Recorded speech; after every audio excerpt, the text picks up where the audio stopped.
Fala, galera do Gestão FC Podcast, no oferecimento de DACAP, Gol Sistemas e Lojas MM, começamos mais um episódio do nosso podcast, onde aqui futebol é o nosso trabalho.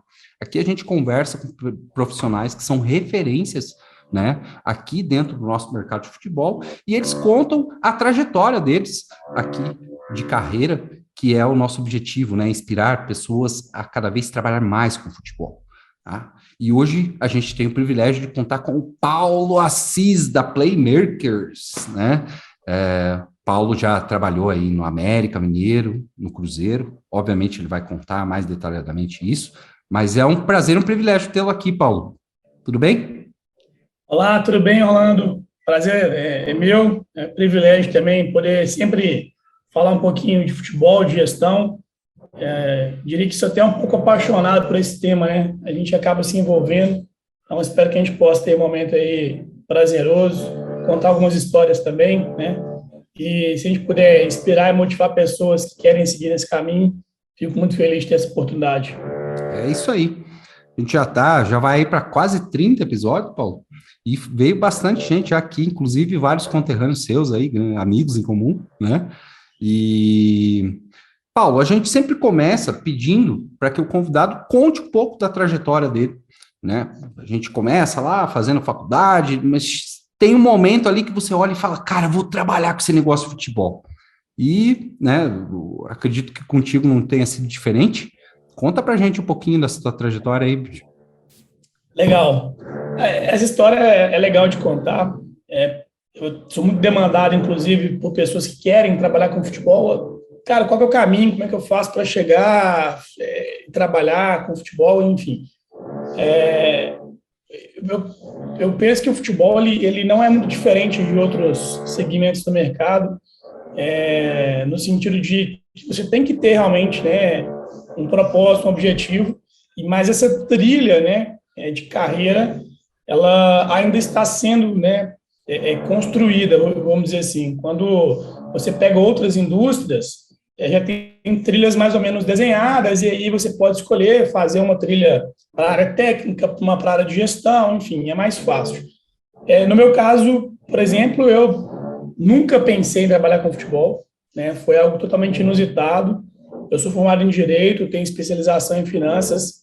Minha carreira ela foi praticamente toda direcionada para a área de finanças, trabalhei em banco muitos anos. Depois eu decidi empreender, né? E aí eu tive a oportunidade de trabalhar com o segmento de educação, de marketing, de cultura. Mas tem uma coisa no futebol, pelo menos, ou principalmente para nós brasileiros, né? Que é a paixão. Então, eu sempre gostei muito de esportes, mas especialmente de futebol. Não fui atleta, né? Não tive o privilégio de nascer com as competências necessárias para ser um atleta, mas, enfim, gosto de praticar também esporte. E tinha uma proximidade com a América aqui em Belo Horizonte, né? Eu tinha uma parte da minha família, enfim. Em algum momento ali, no ano de 2013, 14, a gente reuniu um grupo de pessoas que queriam dar um apoio para o clube, né? Clube num contexto ali de Série B, com alguma dificuldade. E nessa época eu era sócio de uma empresa de marketing cultural e cada um dentro da sua área de atuação oferecia algum tipo de ajuda, né, dentro da sua área de especialidade. E aí a gente, na época, a empresa chamava Malagueta, ela começou a desenhar um projeto para a gente construir um museu, uma área de memória para o clube, né?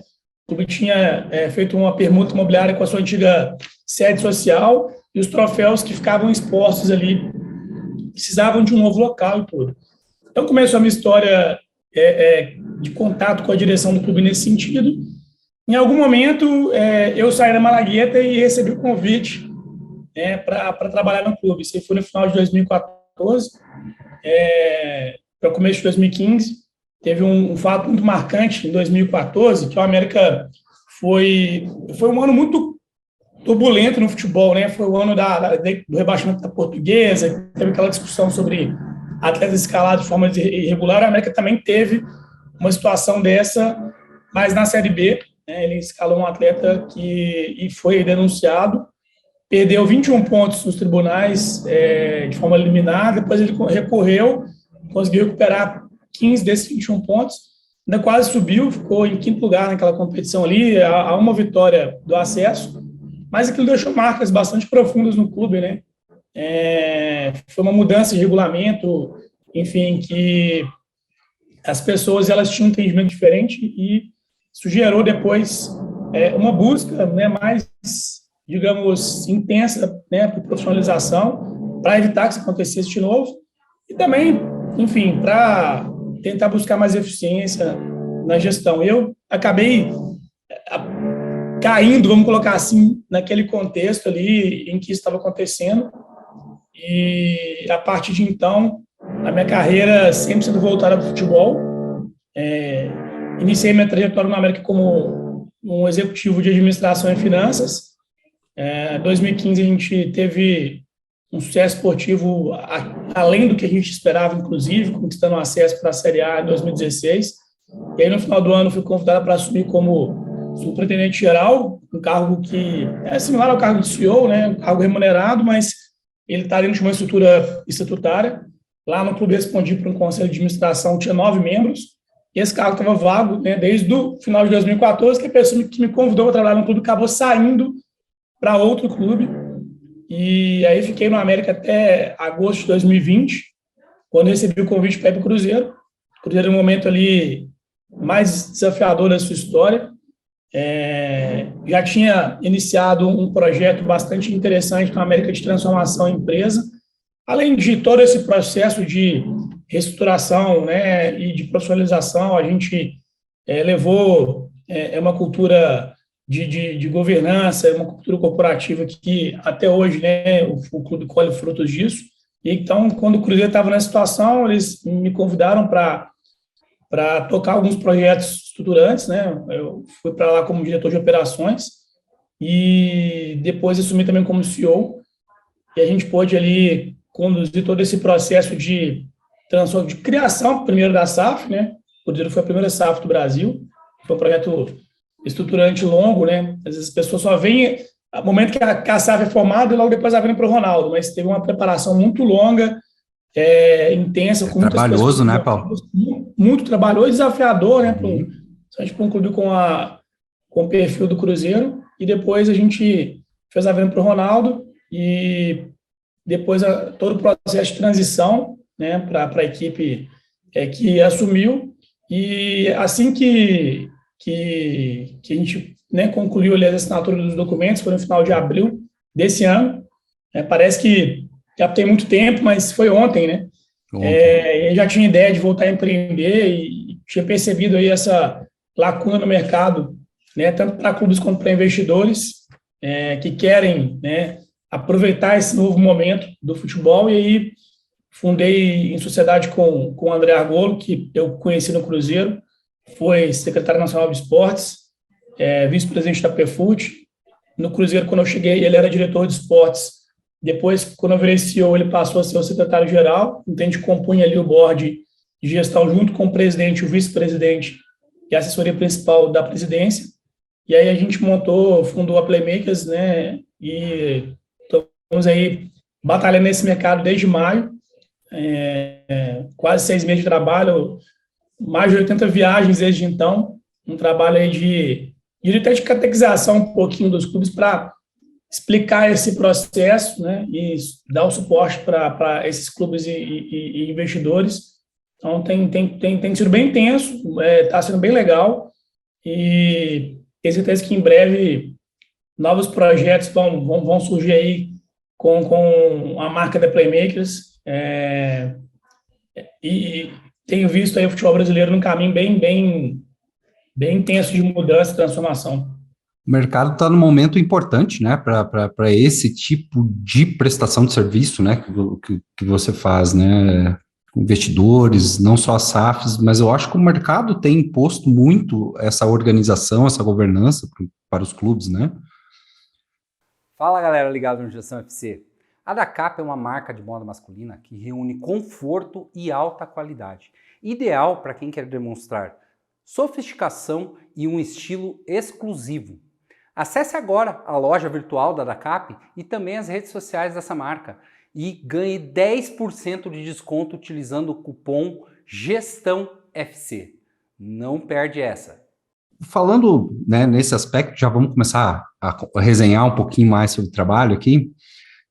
A primeira pergunta que eu queria fazer para ti é a seguinte: você foi superintendente administrativo, você foi CEO, né, funções semelhantes. O que faz uma pessoa que é o CEO do clube? Né? Eu acho que isso é uma coisa legal de falar. Qual que é o dia a dia? Quais são as rotinas dessa pessoa? Legal. Eu costumo brincar, minha mãe falou, olha, Paulo, as pessoas me perguntam o que você faz, eu não sei explicar o que você faz. Normal. E aí eu tentava, né, explicar. Então, eu acho que depende muito do contexto onde você está inserido, né? Então, no caso do América, por exemplo, né, a gente estruturou uma diretoria executiva em 3 grandes áreas, né? Então, você tinha a diretoria executiva de futebol, a diretoria executiva de marketing e negócios e a diretoria executiva de administração e finanças.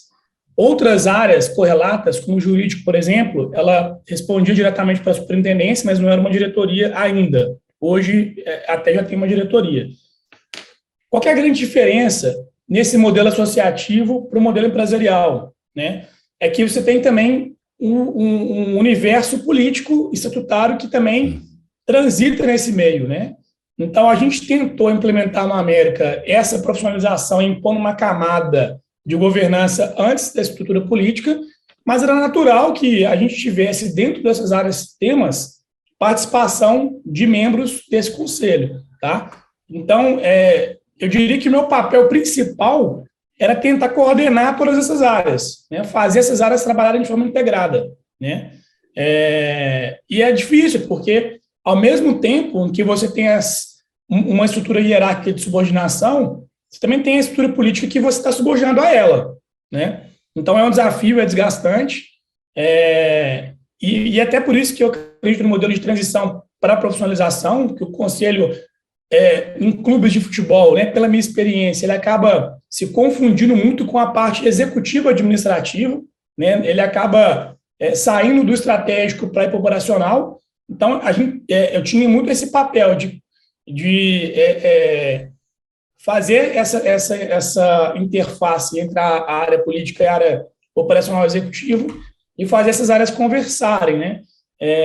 Clube de futebol tem uma característica muito, né, peculiar de querer separar o futebol do administrativo, né? Então, a gente tinha um desafio de mostrar, não, isso aqui é tudo futebol, a gente não está junto. Então, criar esses processos. E tanto no América quanto no Cruzeiro, a minha função foi muito de estruturação, né? Então, boa parte do trabalho era construir essas pontes, esses processos, né? Então, em dados momentos, você estava mais próximo de uma área do que de outras, né? 2017, por exemplo, lá no América, o Ricardo teve um problema de saúde, então eu acumulei ali a diretoria, né, geral com a diretoria de futebol. Ricardo Drubsky. Exato, Ricardo Drubsky, obrigado. Grande amigo, mentor, enfim, aprendi fantástico, muito né? com ele. É uma pessoa sensacional. Né? Então, acumulei as 2 funções ali naquele momento, né, que foi muito relevante, mas tinha apoio também, né, na diretoria, no conselho de estatutários, que também participavam do dia a dia e nos ajudavam nessa gestão. O América tem bastante conselheiro? O América tem, em comparação com outros clubes, não tantos. Eu já quero chegar porque eu vou perguntar do Cruzeiro depois. A grande peculiaridade do América é que o América não tem um regime presidencialista, né? É um regime, o clube tem um conselho de administração. Quando eu cheguei lá, eram 9 membros nesse conselho, todos, ou quase todos ex-presidentes em algum momento, tá? E depois esse conselho foi reduzido para 5 membros, tá? Você tem um presidente do conselho. Então, a figura de CEO, ela, teoricamente, era a figura da presidência. Fica uma estrutura mais empresarial dessa forma, né? Exato. Mas, na prática, você tem a estrutura política e o presidente, de fato, político, né? Então, isso não é nenhum tipo de crítica, tá, gente? É só a constatação do desenho do modelo. É uma constatação, isso é o que eu ia falar. Exato. Então, ter esse entendimento e conseguir transformar isso em ações no dia a dia é um desafio para todo mundo, inclusive para eles que não estão ali full time, não estão 100% dedicados, sem outras atividades, enfim. E também são apaixonados, né? Você tem essa característica também especial no futebol. Abnegados, às vezes. Né? Ele é um torcedor, né? Ele está ali pela paixão que ele sente pelo clube. Então, e muitas vezes trazer decisões racionais dentro de um ambiente apaixonado também é difícil, né? Mas aí, quando fui para o Cruzeiro, já era uma outra estrutura lá, uma estrutura presidencialista, e o Conselho Deliberativo, né, com muito mais membros, uma Assembleia Geral com muito mais pessoas, também eram, se não me engano, 4 mil associados que votavam na Assembleia Geral. Então, a América a gente tem um universo ali entre 200 e 300 conselheiros, e o número de cotistas, né, associados não é tão maior. Até porque a América não tem mais clube social, o Cruzeiro tem ainda, né, 2 sedes bastante grandes, mas quando você olha em perspectiva, é muito parecida a dinâmica, né? E quando a gente, principalmente agora, visitando muitos clubes, é muito parecido também. As camadas, enfim, a forma como se relaciona. É um modelo cultural que foi construído nos últimos 100 anos, né? Não é algo que surgiu de ontem, né?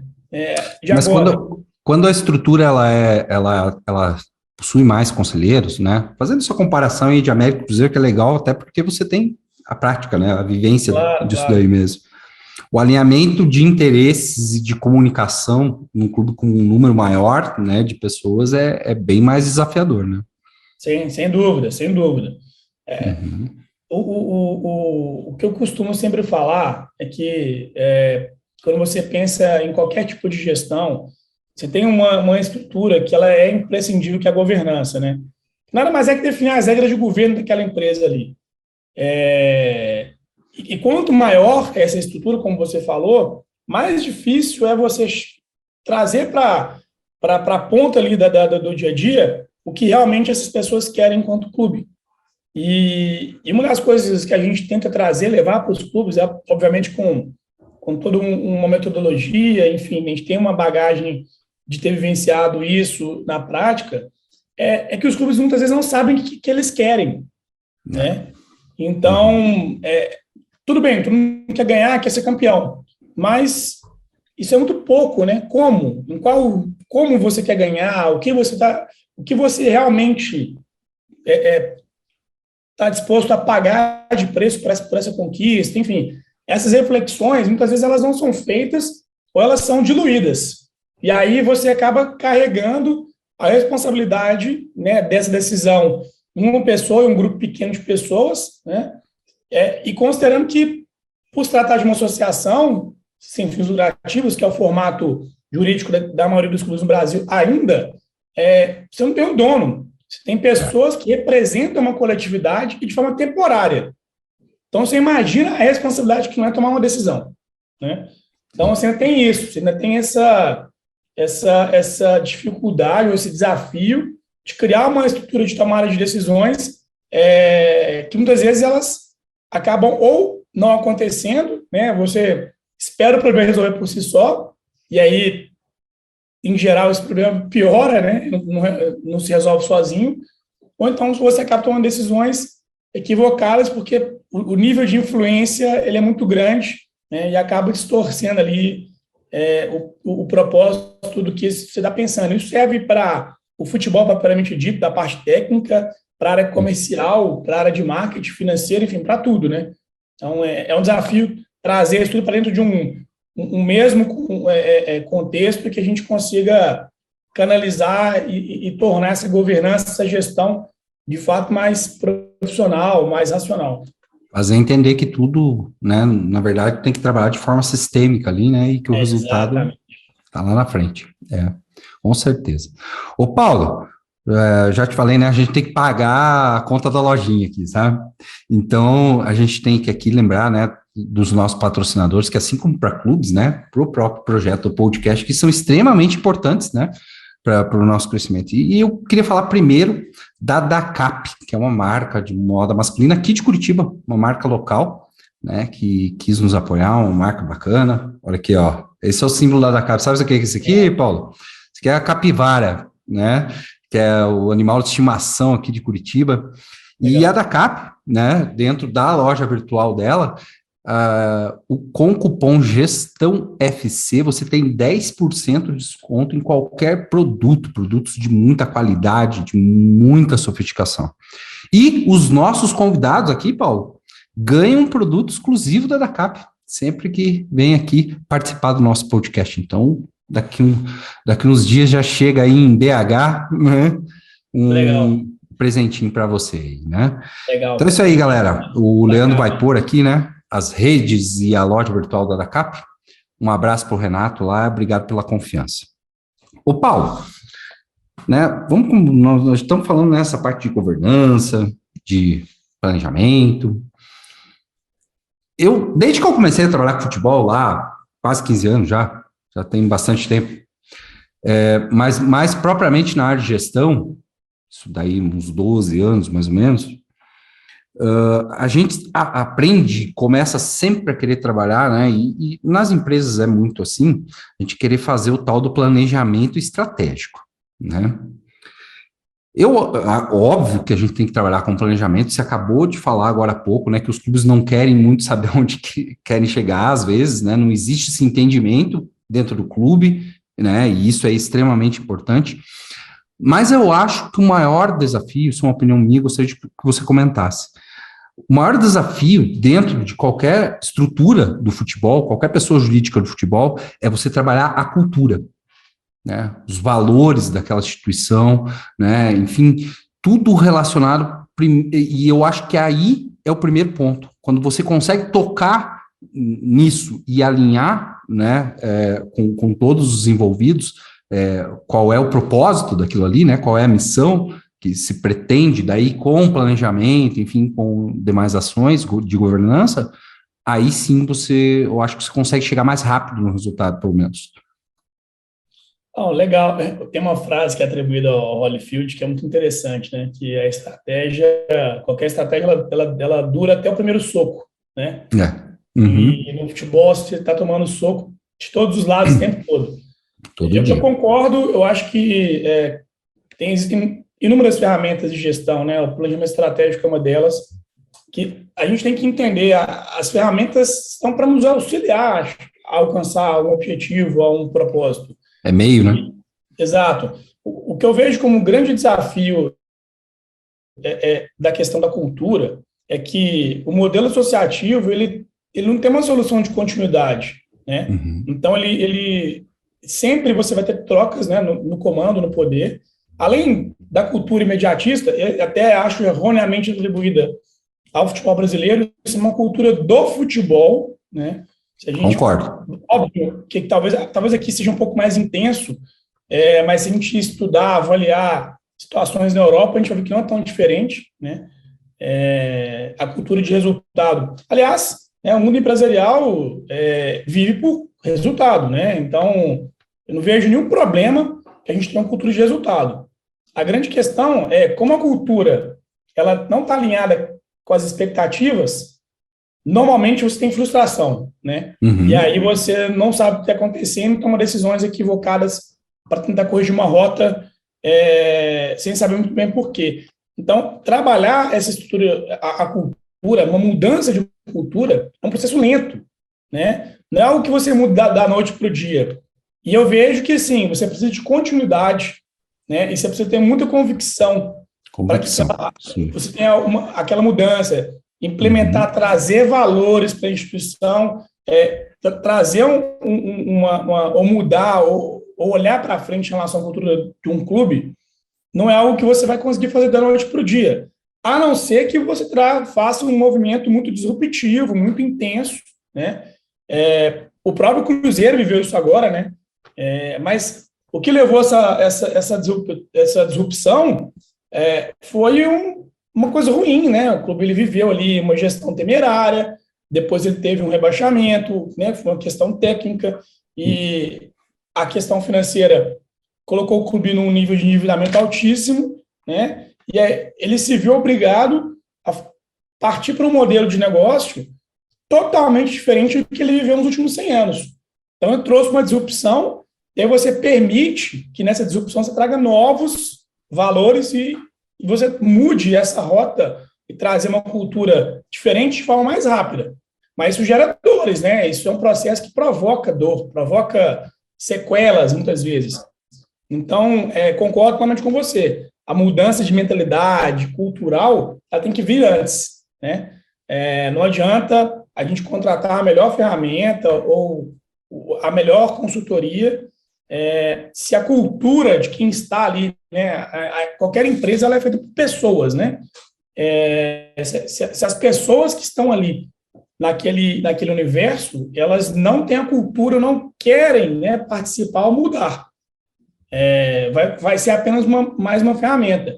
A título de exemplo, né? Não quero citar aqui nem o nome da consultoria, nem dos clubes, mas tem uma grande consultoria, né, que foi responsável por desenvolver o planejamento estratégico do Flamengo e do Atlético Paranaense. É a mesma.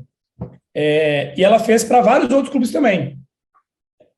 Os únicos 2 clubes que, de fato, né, seguiram e conseguiram conquistar os objetivos que foram estipulados lá atrás são esses 2. Mas ela fez para mais de, talvez, 10 clubes no Brasil. Tá? Então, ou seja, levou a ferramenta, e aí não é culpa da consultoria, tá, gente? De novo, porque a ferramenta é a mesma para todos os clubes. Tá? Então, faltou o engajamento, né, para que a coisa fosse feita. A cultura, é o que você falou, a cultura de quem estava liderando esses clubes naquele momento impôs uma transformação, uma adaptação para uma nova cultura de gestão, né? E quem não se adequou teve que sair. Aquele negocinho dos quadrinhos lá de missão, visão e valores não é só para ficar de bonitinho lá na sede do clube, né? Aquilo tem que ser absorvido por todo mundo, né? Talvez é o mérito tanto do Flamengo quanto do Atlético, que você acabou de falar. Talvez. Né? Eu não acredito em nada por acaso, tá? Eu não acredito em coincidências. Futebol tem um fator sorte. Talvez no curto prazo, ou no imediatismo, isso seja mais, inclusive, evidente. Mas o médio e longo prazo só sobrevive realmente quem tem foco, tem uma cultura de objetivo e resultado realmente muito determinada. Os outros vão aparecer momentaneamente, mas não vão ter sequência, né? A gente tem visto isso aí de forma bastante contundente. E fala um pouco sobre a Playmakers, né? Então, né, de todos os trabalhos que vocês estão desenvolvendo ali junto com o André, né, seu sócio. Isso. O André trabalhou lá, o episódio anterior ao seu com o Marcelo Contini, que é o atual presidente da PFUT. Lá também. Legal. A gente tem a oportunidade de se encontrar na Confut Sul-Americana, em São Paulo, e a gente estava trocando um pouco de experiências ali, de ideias realmente de como vai seguir aí esse olhar do governo especificamente, né, sobre o futebol. Então foi bastante bacana. Cara, a Playmakers, a gente está num momento de prospecção, né, e de, como eu brinquei, né, de catequização. A gente, graças a Deus, tem uma entrada muito boa com os clubes, né, até pelo tempo que a gente já está no mercado, a credibilidade que a gente carrega com o nosso nome. Mas a gente já tem feito alguns trabalhos, né, mas basicamente o grande foco nosso é contribuir para desenvolver projetos realmente de valor, né. O que a gente percebe é que existe, né, de fato, de um lado, investidores que estão interessados em entrar no mundo do futebol, clubes que querem receber investimento, mas falta o projeto, né? Falta organizar tudo isso dentro de uma estrutura de projeto para que quem vai investir tenha a segurança do investimento. E quando eu falo segurança, não é garantir que ele vai investir no clube A, que aquele clube vai dar lucro, vai ser campeão, não é isso. É um projeto exatamente que estresse e traga todas essas avaliações de real potencial daquele clube dentro do mercado. Então, a gente tem no nosso pipeline aí entre 10 a 12 clubes que a gente está conversando. A gente tem já alguns mandatos, mas a gente está sob NDA e ainda não posso divulgar aqui quais são, até faz parte da estratégia de prospecção, a gente não abrir enquanto o projeto não esteja pronto, que isso é um outro erro, né? Às vezes, quando você coloca a venda, tem um investidor, não tem um projeto, você só desgastou a imagem do clube, né? Então, a nossa metodologia, ela passa por desenvolver o projeto, a gente até pode prospectar de forma paralela ao desenvolvimento, mas a gente só abre para o mercado quando ele está pronto, esse projeto, né? Quando Faz sentido. Está preparado para receber aquele investimento. Uhum. A gente lida com um bem de natureza pública, por mais que seja um bem privado, né? Você tem muitos interesses públicos ali envolvidos, principalmente o torcedor. Então, a gente sabe do cuidado, né, que merece a gente tratar isso, né, até para a gente não gerar expectativa errada no torcedor. Falar a verdade, às vezes, dói um pouquinho, né, porque tem... Todo clube acha que ele é o melhor clube do mundo, que a marca é mais valiosa, enfim, que ele vale bilhões. É igual falar de filho, né? Sempre os filhos da gente, tá tudo certo com eles. Exato. Né? E outra coisa, só eu que posso falar mal do meu filho, né? Só eu. Ninguém exatamente. mais pode falar mal, né? Exato. Sei bem como é. Exato. E a gente tem tido percebido muitas oportunidades no Nordeste. A gente tem, apesar da nossa sede ser Belo Horizonte e Brasília, né? O André fica em Brasília, fica em Belo Horizonte. Mas a gente tem percebido uma oportunidade muito grande ali. É uma região que realmente ama o futebol. E é um mercado que está em franca expansão, né? Os clubes cada vez mais fortes, mais organizados, né? Tem uma base de torcedores realmente muito engajada, muitos clubes com torcida. A gente fez um estudo, né, antes de lançar a empresa, então a gente tem um perfil de clubes que a gente entende que a gente pode ajudar mais do que outros, né, clubes, isso muito da nossa experiência também, e a gente tem focado muito em clubes que estão ali posicionados dentro de uma estrutura da pirâmide do futebol brasileiro, né, de forma que a gente entende incompatível com o potencial dele, tá? Então, o futebol brasileiro hoje tem mais de 800 clubes profissionais, né? Mas é uma pirâmide muito inclinada. Você tem no topo da pirâmide ali 60 clubes, né? Que são os 20 da Série A, os 20 da B, os 20 da C.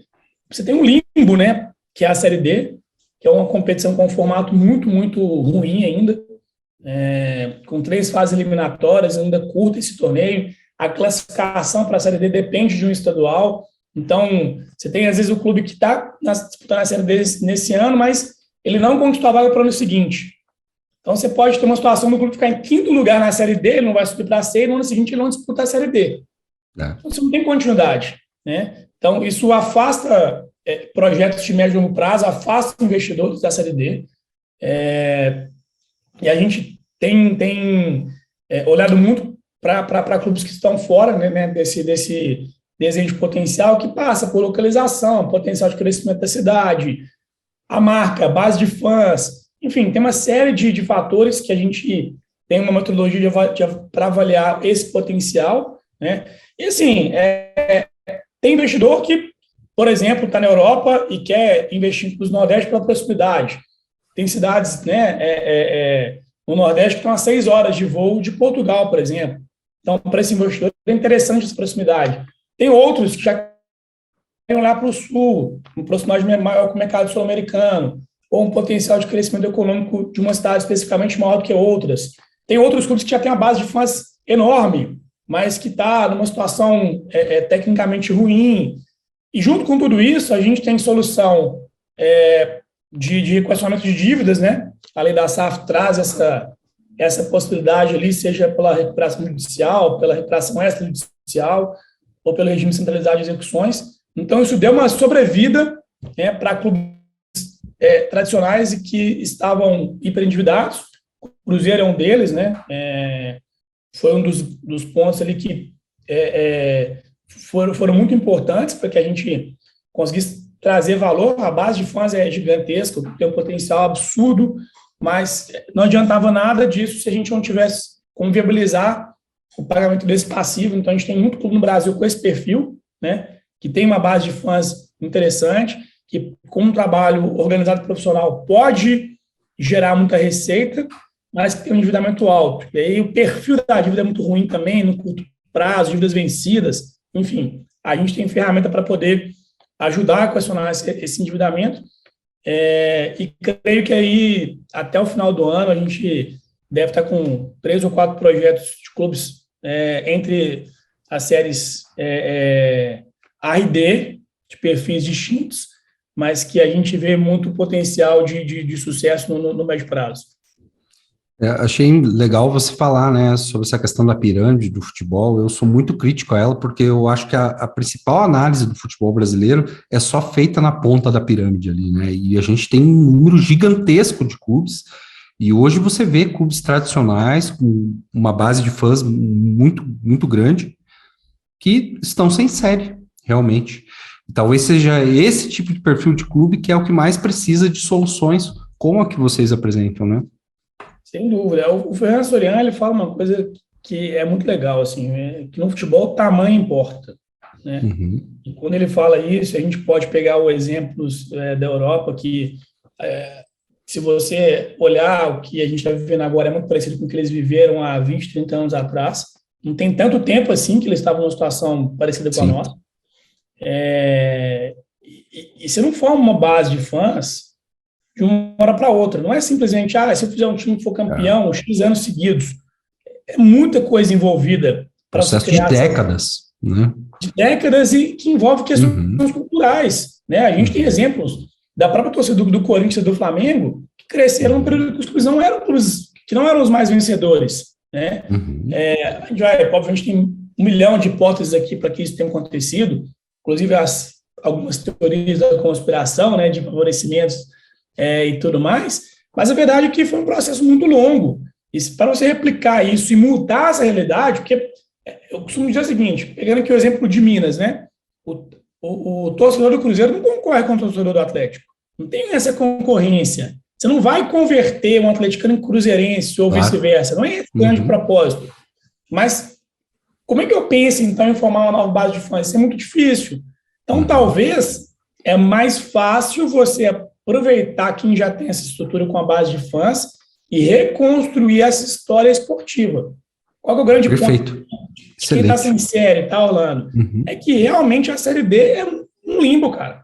A gente tem exemplos, né, de clubes como o próprio Red Bull, que disputou vários anos com uma estrutura financeira e organizacional de primeiro nível, e não conseguiu sair da Série D, ele conseguiu chegar na Série A1 paulista, e não conseguiu sair da Série D do brasileiro. Tanto que a solução foi depois da aquisição do Bragantino, né, na Série B, que aí já é um outro formato, uma competição de pontos corridos, né, onde todo mundo joga contra todo mundo, e você favorece os melhores projetos técnicos, de fato. Você afasta, né, a aleatoriedade do resultado. Quer ver um exemplo? Que a Série C, né, hoje tem um outro formato de competição, tinha um formato parecido com a Série B. O Fortaleza ficou 6 anos batendo nas quartas de final. 6 anos. Depois ele subiu e hoje tem história, né? Foi para a Série B, depois para a Série A no ano seguinte, Libertadores 2 anos seguidos, chance de classificar de novo, né? Depois de ter um início muito ruim de competição. Então, ou seja, é uma coisa que a gente também tem que repensar. Você tem Santa Cruz, Portuguesa, Paraná, enfim, vou esquecer de vários aqui, clubes tradicionais, clubes que têm torcida, que já tem às vezes até estrutura, mas estão sem série, endividados, mas que eu acredito que com um bom projeto estruturado, eles têm totais condições de se reerguer, mas tem esse desafio gigante, que é superar a Série D até a Série C, principalmente, né? Ainda sem tirar o mérito, tá, de quem conquista o acesso da Série D para a Série C, mas que é difícil você analisar essa competição e encontrar padrão ali, que você possa oferecer dentro de uma estrutura. Mas, sem dúvida, é um caminho que eu acho que muitos clubes vão ter nesse momento agora, essa oportunidade de olhar para isso, aproveitar esse momento, porque depois vai haver uma consolidação. Na hora que houver essa consolidação, vai ser muito difícil, mais ainda do que hoje, para você sair da posição que você está. Trazer um dado aqui, né? Nas 5 principais ligas da Europa, né? Alemanha, França, Inglaterra, Espanha e Itália, mais de 90% dos clubes são empresas, né?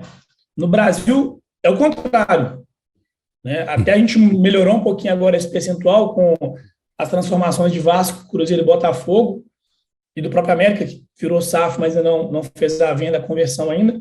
Mas eu não tenho dúvida de que, bem ou mal, estou aqui falando se é melhor ou se é pior, a gente vai seguir por esse caminho de conversão dos clubes em empresa, mas vai haver uma consolidação, porque não vai ter investimento para todo mundo, e à medida que esses clubes que se reorganizarem primeiro, se consolidarem, para mudar ali... Quem demorar a dar o primeiro passo aí vai ficar para trás, muito para trás dele.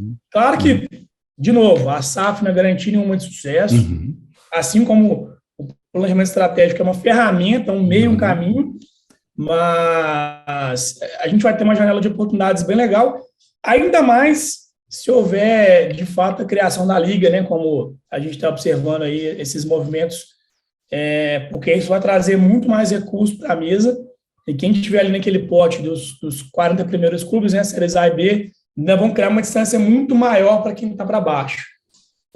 Então, fica aí essa provocação, né, para os clubes que estão, que têm essa característica, né, e querem ou gostariam de estar no... Não acho solução para retomar, né, a história de tradição que teve anteriormente. Porque eu não tenho nenhum problema também, viu, Orlando? O clube decidir falar, eu não quero mais ser um clube do topo. Eu tenho um outro propósito social aqui, vai ser um clube de formação. Ok. Também é válido. Tá tudo bem, né? Tudo bem. Você só tem que ser sincero com você mesmo, que esse é o seu propósito. Não dá para você estar sem série, mas sonhando com a Série A. E aí não vai acontecer da noite para o dia amanhã o clube acordar na Série A. Tem que ser feito um trabalho. Mas quem tem ainda essa vontade, o entorno, né, a torcida e tudo mais, eu penso que existe um caminho que, de novo, vai gerar dores, porque vai provocar uma ruptura com uma condição, às vezes, centenária, mas que dificilmente esses clubes vão conseguir sair da posição que eles estão de forma orgânica, né? É verdade. Boa, Paulo. Excelente comentário, cara. Muito legal. Gostando demais do papo, viu? Mas eu tenho que pagar a conta da lojinha de novo. Vamos lá. E a gente, mas, cara, é legal sim, porque né, a gente tem, assim, esse apoiador nosso, é muito legal, porque a gente vive falando de gestão, governança aqui, de tudo, e o Egol Sistemas, ele é um software de gestão para entidades esportivas, clubes, federações, ligas, enfim. Quando a gente fala de gestão, a gente está falando de processo, né, Paulo? E quando você tem, né, uma ferramenta que te ajuda a otimizar esses processos, né, o Egol Sistemas é uma excelente solução, uma empresa que está aí há mais de 10 anos no mercado já. Um abraço para o Rafa lá, obrigado pela confiança. E, né, para quem trabalha em clube, está aqui nos ouvindo, né, para quem presta consultoria para clubes, como é o caso do Paulo, se você usar o cupom GestãoFC, você recebe uma demonstração gratuita e ainda um desconto super especial na licença de uso. Egol Sistemas, aí está aqui aparecendo a arrobinha deles aqui também, o Leandro vai colocar. Um abraço para eles aí. E é isso, né, Paulo? Cuidar desses processos aí é bem importante, né, dentro do futebol aqui, né, que é o nosso caso que a gente está conversando. Paulo, você sabe que eu tô numa resenha aqui, cara, né, porque assim, hoje a gente está gravando dia 25 aqui, né, de outubro, então falta menos de um mês para começar a Copa do Mundo. E assim, a gente quando começa a trabalhar com futebol, obviamente que a gente, quem trabalha no meio do futebol sabe disso, a gente tem uma visão mais cética, o futebol vira teu trabalho, você não consegue mais curtir, né, um jogo de futebol. Perde um pouquinho ali daquela... Perde, né, essa paixão que você estava falando. Mas quando é Copa do Mundo, eu pelo menos fico doido, né, eu gosto demais da Copa do Mundo, torço demais pela seleção brasileira. Qual que é a tua expectativa para a Copa do Mundo desse ano? Poxa, cara, depois eu vou até pegar ali meu álbum da Copa. Como é que é essa paixão? Eu acho que o futebol, até antes de falar da Copa, né? Infelizmente, talvez, ele realmente traga isso que você falou de a gente perder um pouquinho a paixão, né? Até porque a gente acaba trabalhando para vários clubes, então se torce para mais de um clube, né? Coisa que talvez você tem amigos trabalhando em clubes, né? Você torce pelo sucesso dos seus colegas. Exato. Então, isso é natural. Mas, poxa, cara, eu adoro futebol, amo futebol, e a Copa do Mundo é diferente, né? Eu tô com uma expectativa bem legal para o Brasil. Eu acho que a gente chega bem mais preparado do que na Copa anterior. A gente tem visto a França aí com desfalques importantes. Tanto que, assim, muito tem se falado de França, de Argentina. Eu não vejo, assim, nada de diferente, né, que eles tenham tanto em relação ao Brasil. Mas é um peso, né, para a seleção que mais vezes conquistou a Copa. Chegar sem uma conquista desde 2002, eu acho que é um peso bastante grande, né, mas se a gente for olhar o perfil dos nossos atletas, a gente talvez, né, tenha menos dependência do Neymar, né, e aí não é nem culpa do Neymar, acho que a gente se acostumou a ter... Isso agrega, né, é importante, a gente acho que passou muito tempo só dependendo do Neymar, né? Mas o próprio Brasil sempre teve um pouco disso, né, 2002 tinha o Ronaldo, aí 94 o Romário e tal, mas se você olhar, pelo menos é a minha opinião, assim, bobear, o Rivaldo jogou mais do que o Ronaldo naquela Copa de 2002. Então, eles tinham companhias ali importantes, né? Exato. Uhum. Então, eu acho que a seleção está mais pronta, assim, a gente tem jogadores nível melhor para sustentar o nosso jogo, independentemente se o Neymar vai estar bem, vai estar mal, se ele vai machucar, se ele não vai machucar, porque quando ele pode, obviamente, chegar lá, arrebentar, ser o craque da Copa, seria maravilhoso, mas você vai depender disso, né? Apenas um atleta, a gente fica muito limitado. Mas a perspectiva é muito boa, cara. Inclusive, estava tomando essa decisão esses dias, se ir para a Copa ou não. O André, meu sócio, Dragão, está indo, mas muito possivelmente vou ter que ficar para tocar um projeto aqui. Mas é uma festa super legal, um encontro de culturas também, né? A gente aprender com outras culturas do futebol ali, de outros países, na perspectiva seleção, né? Então, perspectiva muito grande. Vai ser uma novidade ter isso em dezembro, né? Para a gente aqui no outro período. Estranho, né? Tá estranho isso. Exato. Não está acostumado, né? O que eu acho que talvez tirou um pouco a estranheza é que a gente veio de uma pandemia que mudou tanto a nossa relação com tantas coisas, que eu acho que foi só mais uma mudança dentro dessas diversas mudanças que a gente... Mas você sabe que para a gente aqui no Paraná, aqui em Curitiba, né, eu pelo menos gostei, né, dessa coisa de novembro, por exemplo, porque tá calor, pelo menos. Porque, rapaz, semana passada, final de outubro, tava frio pra caramba aqui ainda. Então a gente sempre tá na Copa no inverno ali, né, agora... eu acho que isso vai ser bem legal, já é um momento ali já, né, próximo das festas de fim de ano e tal. Vai ser bem legal, hein, comemorar um Natal, Réveillon aí com o Hexa, né? Imagina? Deus quiser. Se Deus quiser. É isso aí. Paulo, muito massa a nossa conversa. Poxa, você é um profissional que eu admiro muito, né? Você desenrolou aqui temas extremamente complexos de uma maneira tão simples, assim, né? E ao mesmo tempo profunda. Queria que você deixasse um recado final aí para o pessoal que acompanha o podcast aí, cara. Pessoal, principalmente, que tem vontade de trabalhar com futebol. Legal. Obrigado aí pelas palavras. Eu acho que, para quem gosta, né, quer estar nesse meio, você até comentou isso antes, tem muito mais caminhos, né? Então, eu tenho aí, talvez, 10 anos de janela. Quando eu comecei, não tinha nada, a gente estava procurando literatura. Tem muita coisa na parte técnica, né?